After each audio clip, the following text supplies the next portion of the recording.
Hello there. Singapore has always been a dream destination for many people, not only because of its remarkable economic development, high quality of life, and advanced education system, but also due to its safe and friendly living environment. However, like anywhere else, injustice exists and social disparities are still present, especially for migrant workers. Today, let us delve into a heartbreaking case that happened in this country, a tragedy that continues to stir public outrage. Piang Gay Dan was born on June 13, 1992, in a small village in Myanmar, one of the country's poorest regions. This village, located in a remote mountainous area, had no doctors. If someone fell ill, it would take at least 2 hours of driving to reach the nearest hospital. Piang's parents, who were farmers, passed away when she was about 4 or 5 years old, leaving behind 10 orphan children. Out of the 10 siblings, 5 tragically died in the following years, leaving Piang and 4 others to fend for themselves. To care for her younger siblings, Piang dropped out of school at the age of 15. She and her siblings survived by growing their own vegetables. Despite their hardships, the siblings believed that with effort, life could improve. In 2013, Piang fell in love and became pregnant. However, the man abandoned her before the baby was born. As a single mother, Piang's life grew even more difficult. She worked tirelessly to support her family, even trying her hand at construction work, but her income was insufficient to cover their needs. At this point, a neighbor suggested that she work abroad, where wages were significantly higher. Hearing this, Piang decided to go to Singapore, a developed country, to seek employment.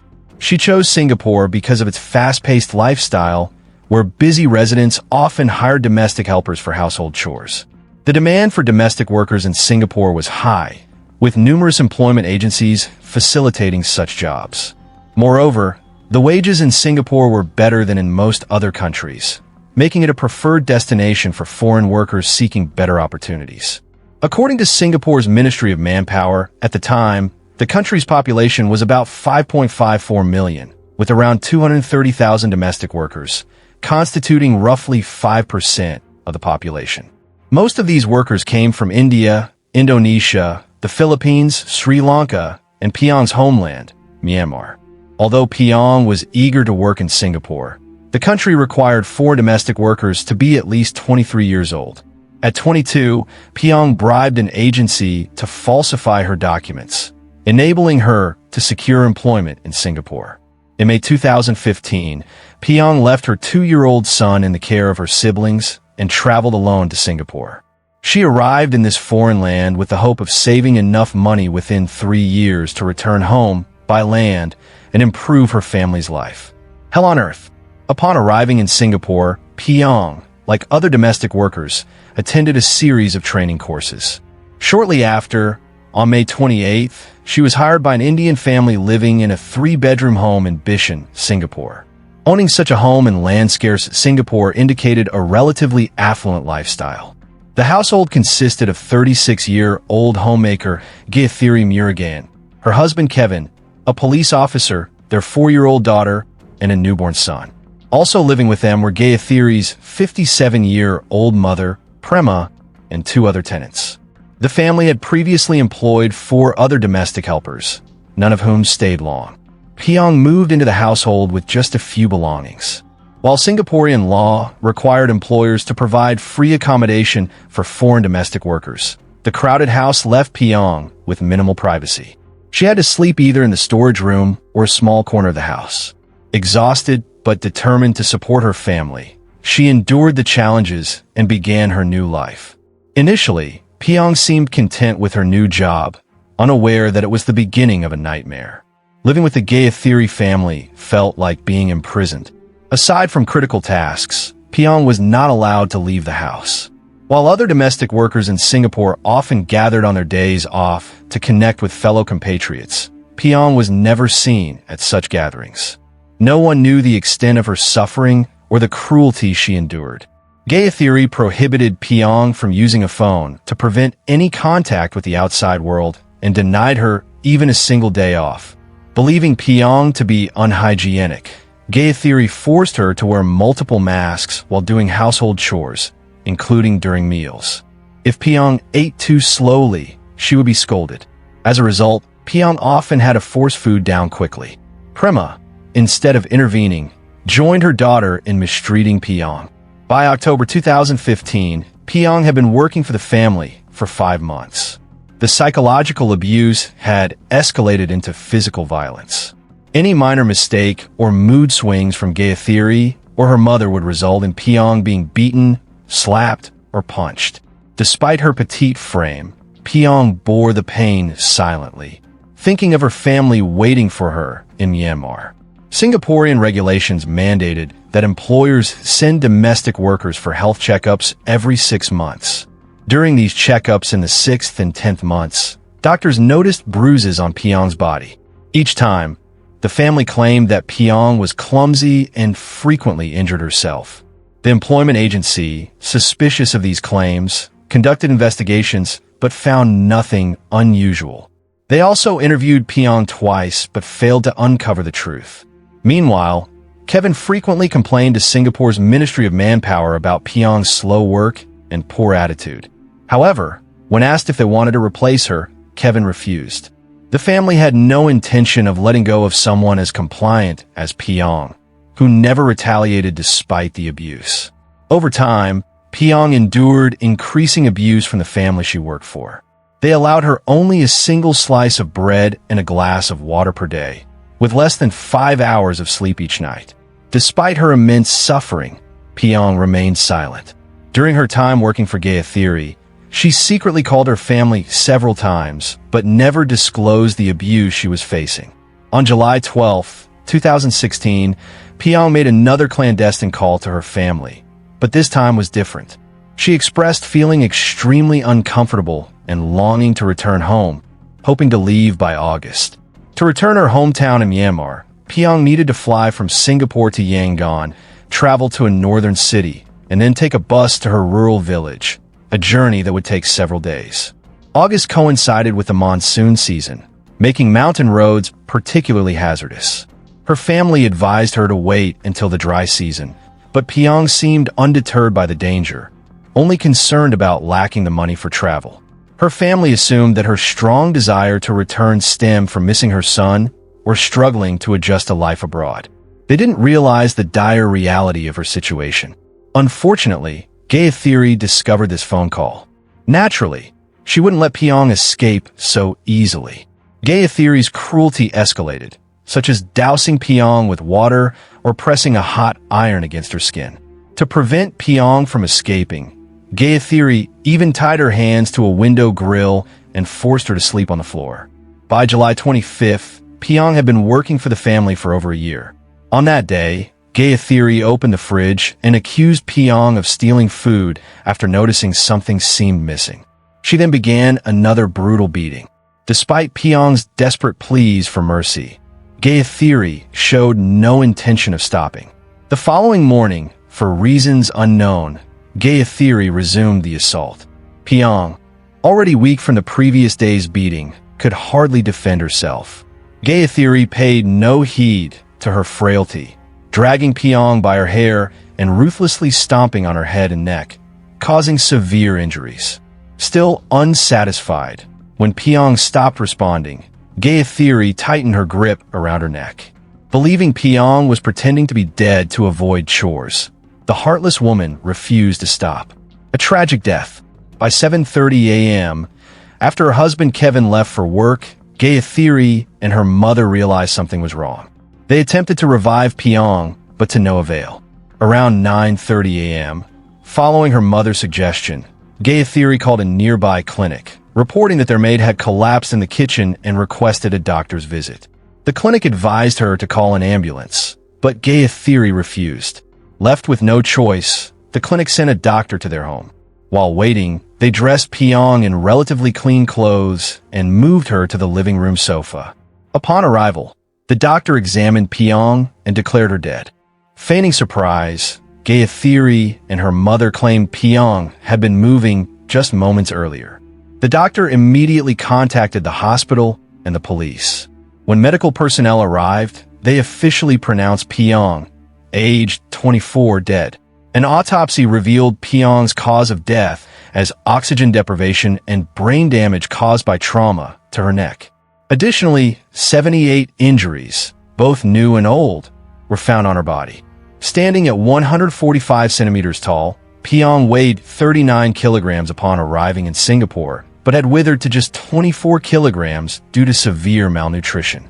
Forensic doctors noted that even if Pyong had been saved, she likely would have died from starvation shortly thereafter. Justice for a heinous crime. Following the incident, Gayathiri, aged 36, and her mother Prema, 58, were arrested the next day and charged with first-degree murder. If convicted, they faced the death penalty. Both were remanded for psychiatric evaluation, a process that lasted 4 years. Finally, in April 2020, Gayathiri was diagnosed with 2 mental disorders, including obsessive-compulsive personality disorder, which she had suffered from for years. Gayathiri's obsessive cleanliness and postpartum depression following the birth of her children compounded into a worsening propensity for violence, ultimately leading to Pyong's death. Based on these findings, her charges were reduced from first-degree murder to culpable homicide not amounting to murder, one of Singapore's most serious offenses outside of capital punishment.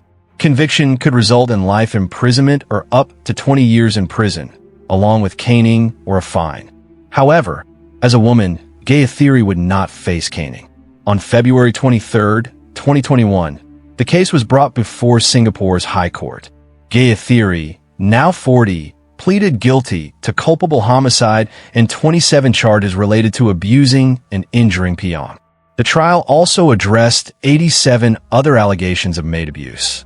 The deputy prosecutor argued for a life sentence, emphasizing the severity of the case and describing Gayathiri as a monstrous figure who deserved no leniency. Doctors from the clinic testified that Pyong's BMI at the time of death was 11, a dangerously low level typically seen in patients with advanced tuberculosis or cancer. This left Pyong unable to endure the violence inflicted upon her. Meanwhile, the defense argued that Gayathiri's long-standing mental illnesses and the trauma of miscarrying her 3rd child in February 2016 exacerbated her condition, leading to her violent outbursts against Pyong. They pleaded for leniency, citing her mental state. Ultimately, the court sentenced Gayathiri to 14 years in prison, despite her continuous pleas for a lighter sentence, promising self-care and treatment. The High Court judge upheld the decision after carefully considering the testimonies from all sides. On April 29, 2021, the day of the court's final verdict, Gayathiri suddenly decided to change her defense lawyer. The new lawyer negotiated with the prosecution to downgrade her charge from first-degree culpable homicide to second-degree culpable homicide, with a maximum sentence of less than 15 years in prison. Gayathiri also requested the court to issue a gag order preventing the press from publishing her name, claiming it was to protect her 2 children. However, due to the abrupt change in legal representation, the hearing was postponed to June 21, 2021. On June 21st, the defense lawyer again pleaded for leniency for Gayathiri, arguing that Pyong's poor hygiene habits and the stress of childcare had pushed Gayathiri into a state of tension. He claimed that her obsessive-compulsive disorder and accumulated pressure led to the abusive behavior. He also pointed out that the family had hired 4 other domestic helpers in the past, none of whom were mistreated, suggesting that Pyong was an exception. According to Gayathiri, Pyong worked too slowly, ate excessively, and failed to maintain hygiene, which triggered the abuse. The prosecution, however, refused to back down. They argued that during the entire period, Gayathiri showed only fleeting remorse upon hearing the verdict. As a result, they pushed for a life sentence or at least 27 years in prison. In the end, Gayathiri was convicted of first-degree culpable homicide and sentenced to 30 years in prison. The judge noted that while she had not mistreated previous domestic helpers and her mental health issues were a factor, her condition had improved with treatment. The diagnosis showed she no longer posed a threat to society, leading the judge to rule out the death penalty or a life sentence. Despite this, Gayathiri's attempts to evade responsibility highlighted her lack of genuine remorse. All her appeals were ultimately rejected. In a desperate and almost absurd move, after her final appeal was denied, she sought to contact Singapore's Prime Minister to plead for clemency, claiming she could not die in prison as her life also belonged to her mother. As for Prema, Gayathiri's 63-year-old mother, she faced 50 charges. The police hoped for a sentence of at least 15 to 16 years, as her mistreatment of Piong was barely less severe than her daughter's. Prema had even dragged Piong around the house like a doll. Meanwhile, her defense lawyer sought a prison term of less than 10 years, describing her as a gentle grandmother in the eyes of her grandchildren. He argued that Prema's actions were merely the result of frustration after hearing her daughter's complaints about Piong.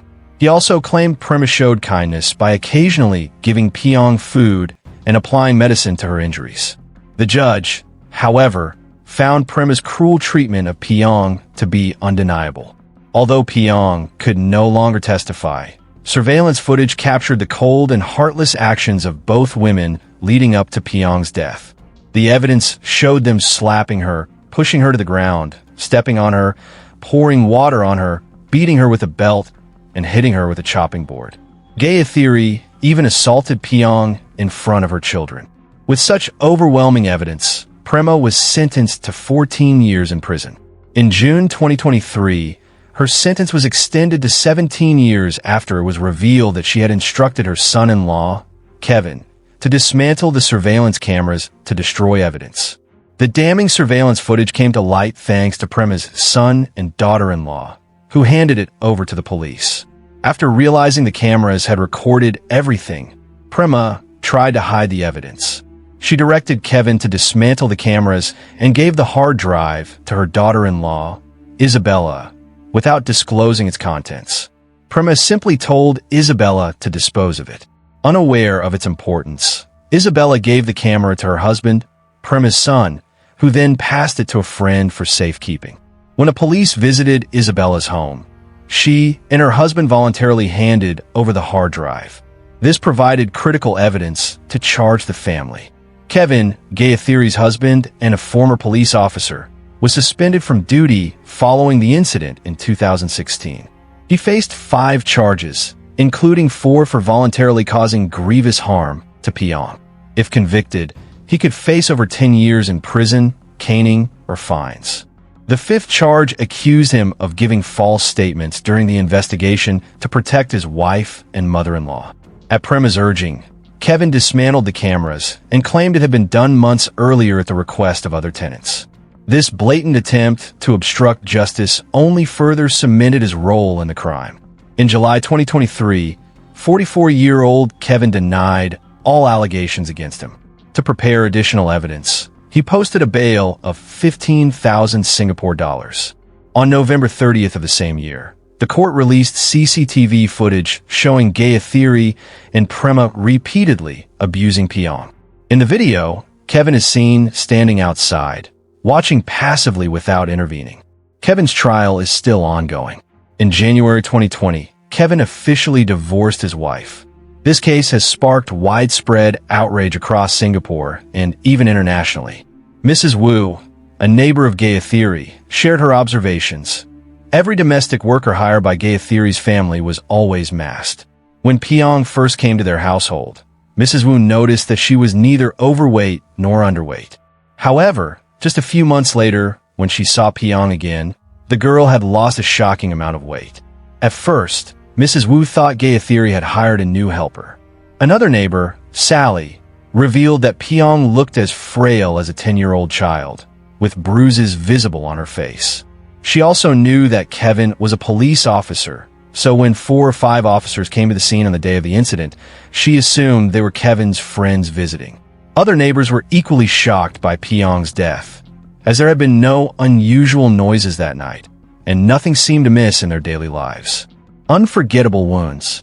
Singapore's Minister of Labor urged everyone to report any signs of abuse involving foreign domestic workers to the authorities immediately to prevent similar tragedies from occurring.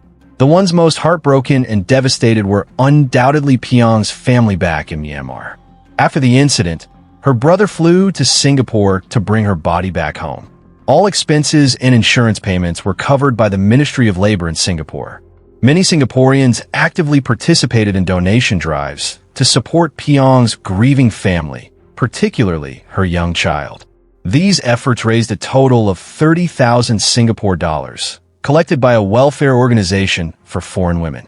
The funds were handed over to the Myanmar Embassy in Singapore to be safeguarded as an educational fund for Piong's son in the future.